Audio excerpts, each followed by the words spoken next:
Meus irmãos, a paz do Senhor. Meus queridos, vamos à nossa leitura bíblica desta segunda-feira. O texto sugerido para nós hoje encontra-se em Efésios capítulo 2, o versículo 8, e Tito capítulo 2, versículo 11.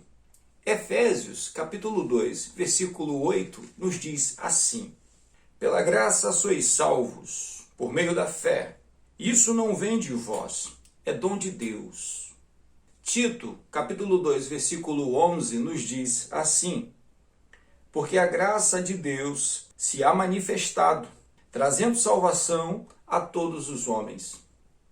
O tema, a graça de Deus opera na conversão. Lembrando sempre que nós estamos estudando a lição de número 3, que traz por título A Conversão de Saulo de Tarso. Nesta semana passada nos foi apresentado o Saulo perseguidor, Saulo de Tarso, o perseguidor, o tema da lição. E nós vimos ali um homem altamente religioso, zeloso de sua religião, crente, acreditava de fato naquilo que lhe ensinaram. E nós vimos a diferença do que é de fato a obra de Deus e que é de fato essa religiosidade que arruina a criação de Deus, que transforma alguém que deveria ter sido criado para amor, para amar, em alguém que passa a odiar, que passa a perseguir em nome de Deus. E o quanto isso se distancia de Deus, o quanto isso nos distancia do nosso Criador. Hoje já encontramos uma situação completamente diferente. Este Saulo que está indo para matar, que está indo para perseguir, ele encontra com aquele que ele não esperava. Ele se encontra com o Senhor Jesus. E o Senhor Jesus diz para ele: você está perseguindo a mim. Você não está perseguindo essas pessoas. Essa sua perseguição não é contra os homens. Essa sua perseguição é contra mim. E ele então pergunta: quem és tu, Senhor? O Senhor se apresenta a ele: eu sou Jesus, a quem você persegue. E ele diz: então, Senhor, me diga o que eu faço. E o Senhor manda ele ir à cidade mais próxima para que ali lhe fosse anunciado o Evangelho. Aqui nós já temos, irmãos, um ensinamento. Este Evangelho não é anunciado por anjos, não é anunciado por visão, não é anunciado por sonhos. Esse Evangelho é anunciado por homens.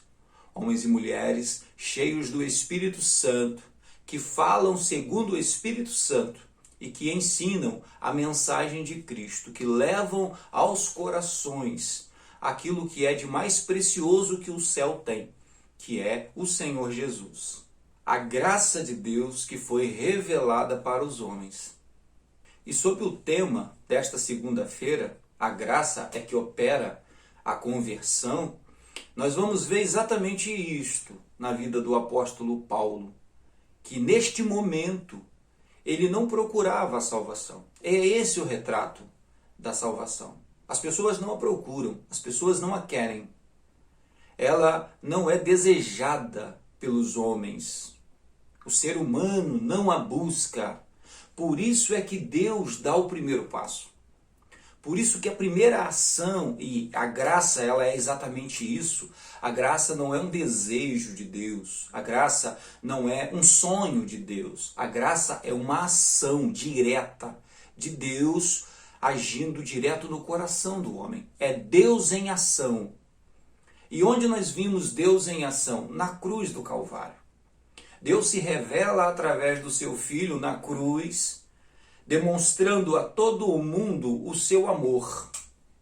Eu amo desta forma. Não há o que eu não faça para salvar a humanidade. Então o amor de Deus é revelado desta forma. O amor de Deus é revelado através de Cristo Jesus se entregando. Porque Deus amou o mundo de tal maneira, a raça humana, de tal maneira, que deu. A tal maneira é a cruz do Calvário. Que deu o seu único filho, o seu unigênito, para que todos aqueles, não é para que este povo, ou para que aquele outro povo, para que este grupo, ou para aquele outro, não, é para que todos aqueles não pereçam, mas tenham, adquiram, alcancem a vida eterna. A conversão é exatamente esse vislumbre do reino de Deus.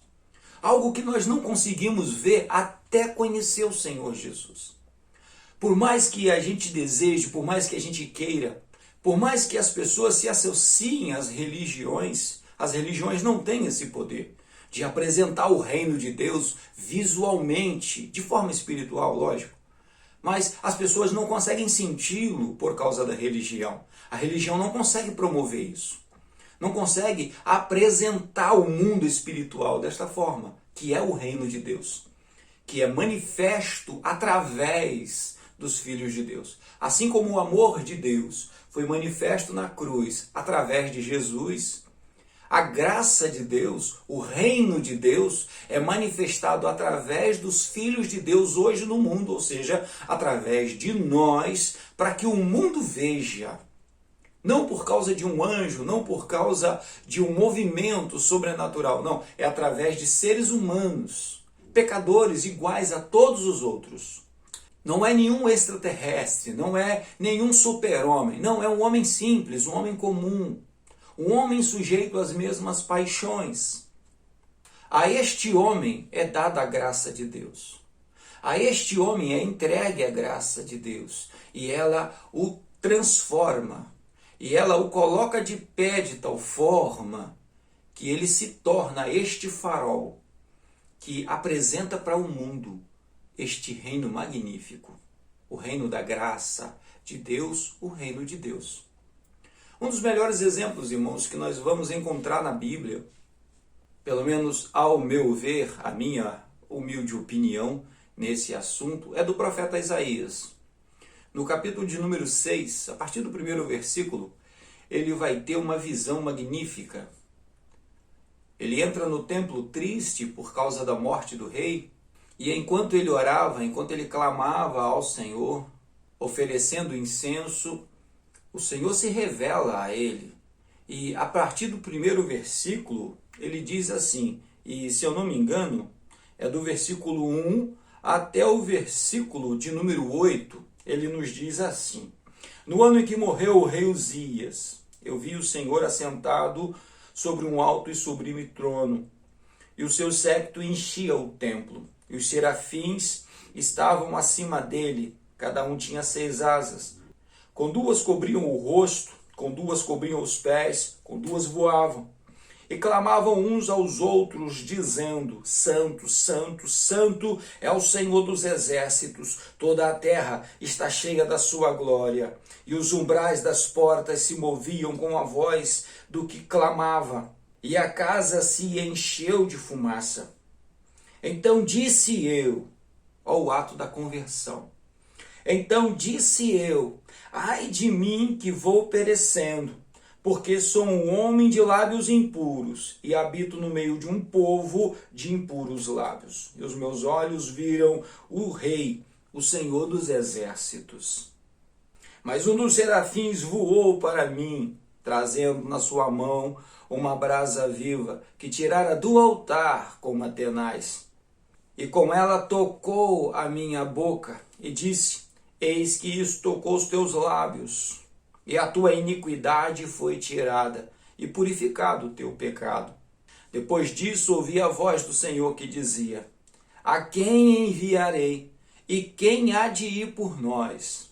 Então disse eu: Eis-me aqui, envia-me a mim. Então perceba, esse é o profeta Isaías, alguém que já estava profetizando. Alguém que Deus já usava de forma poderosa para apontar o pecado dos outros, para apontar o pecado das nações que ali estavam. Nós já estamos no capítulo 6 do seu livro. E aqui ele nos apresenta algo que transcende o seu entendimento. Algo que vai além daquilo que a nossa mente consegue imaginar. Que vai além do nosso conhecimento, além das nossas experiências. Que é exatamente o mesmo ponto que o apóstolo Paulo encontrou. A mesma experiência que o apóstolo Paulo teve. Em Mateus, no capítulo 5, nós encontramos, a partir do versículo 3, inicia-se as bem-aventuranças. E nós encontramos o texto dizendo o seguinte, as primeiras 3 bem-aventuranças. Versículo 3. Bem-aventurados os pobres de espírito, porque deles é o reino dos céus. Versículo 4. Bem-aventurados os que choram, porque eles serão consolados. Versículo 5. Bem-aventurados os mansos, porque eles herdarão a terra. E o texto vai seguir, falando sobre bem-aventurado que tem fome e sede de justiça, e aí por diante. O que nós estamos vendo aqui, irmãos, é exatamente o que o profeta Isaías experimentou. O profeta Isaías acreditava que estava tudo bem, estava tudo certo. Ele já servia a Deus. Ele não tinha que analisar a sua própria condição. Ele não tinha que olhar para si mesmo. Ele foi chamado para olhar para os outros. E aqui está o diferencial do cristianismo. A mensagem de Cristo que a Bíblia está nos ensinando não é para que eu fique analisando o pecado do meu irmão. Não é para que eu fique analisando o pecado dos meus vizinhos, o pecado da igreja vizinha. A igreja vizinha não faz assim, a outra igreja não faz desse jeito. A casa de fulano não faz desse jeito, fulano não faz desse jeito. Não é para isso, é para que eu analise a minha própria vida. É para que eu me analise. Esse encontro é pessoal. E o profeta Isaías experimenta exatamente isso, esse encontro pessoal. Porque no momento em que ele vê a grandeza de Deus, a palavra diz que a pontinha da roupa de Deus enchia todo o templo onde ele estava, todo aquele salão do templo onde ele se encontrava. Então, aquela experiência demonstra para ele a sua pequenez, o quão pequeno ele era, o quão insignificante ele era diante de um Deus tão grandioso. E ele brada sentindo a própria dor. A dor do pecado, a dor da própria miséria. Quando Jesus fala sobre a primeira bem-aventurança e ele diz, bem-aventurado o pobre de espírito, ele está falando desta humildade. Esta demonstração da grandeza de Deus, esse Deus grandioso, esse Deus que não necessita de ajuda de ninguém, esse Deus que não precisa de ninguém, mas Ele próprio nos deu a oportunidade de servi-lo. E diante de sua grandeza nós não somos nada, então a humildade quase que é imposta a nós. Porque é impossível o crente se aproximar de Deus e continuar arrogante, é impossível. A humildade é o que nos resta. E quando olhamos para Deus, é o que acontece com o profeta Isaías, ele vê exatamente isso.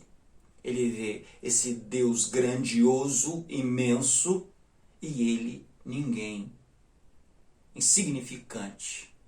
A segunda bem-aventurança vai dizer, bem-aventurado que chora, que é exatamente este choro que o profeta vai manifestar. O choro do arrependimento do pecado. Ai de mim, que vou perecendo, porque sou um homem de lábios impuros. Eu sou um pecador e habito no meio de um povo que peca, um povo de impuros lábios. O choro não é por causa de perdas. O choro que anteriormente era pela perda de um amigo, agora passou a ser um choro por causa da ofensa a Deus. Por causa do pecado que ele próprio produzia, que ele próprio era responsável, que ofendia o Senhor. Por isso ele diz, ai de mim que vou perecendo, porque eu sou um homem pecador. E então vem a terceira bem-aventurança que diz sobre os mansos.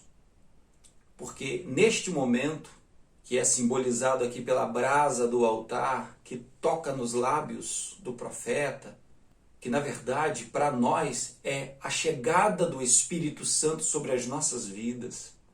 O Espírito Santo nos acolhe.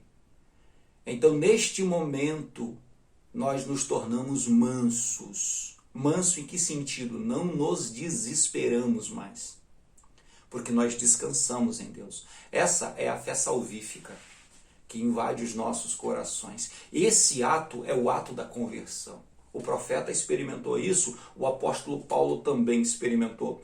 Da mesma forma, foi impactado pela presença do Senhor Jesus, foi transformado por esta presença, tornou-se humilde, baixou a cabeça e dali para frente foi ser discipulado pelos discípulos que ele iria perseguir.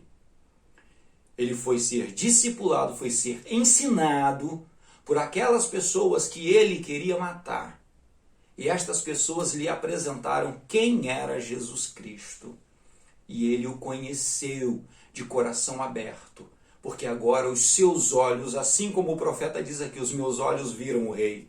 Agora os olhos do apóstolo Paulo foram abertos. É uma metáfora muito interessante, porque ele perde a visão quando o resplendor da glória de Deus se apresenta diante dos seus olhos. Mas na verdade ele ganhou a visão, porque agora ele passou a enxergar de verdade, porque ele viu a glória de Deus. Ele viu o reino de Deus revelado. Aquilo que ele estava perseguindo, que ele acreditava ser uma bizarrice, que ele acreditava ser uma seita e que iria destruir o seu mundo de religiosidade, na verdade, era o reino de Deus que ele não conseguia entender. Agora ele viu. E agora ele se torna esse ser convertido, esse ser que agora é manso e será discipulado dentro do Evangelho de Jesus. Meus amados, é exatamente isso que nós precisamos. Nós precisamos de ter esta humildade, nós precisamos de ter este entendimento.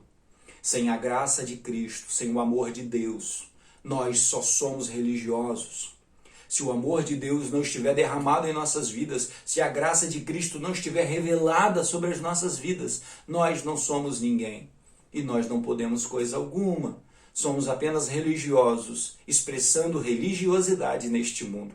Mas convertidos e conhecendo o Senhor Jesus, passamos a ser filhos de Deus, anunciando um reino real, um reino verdadeiro, um reino que está aberto a todas as pessoas, para que todos experimentem o verdadeiro amor de Deus. Amém? Que Deus nos abençoe, tenhamos todos um excelente dia, fiquem todos em paz.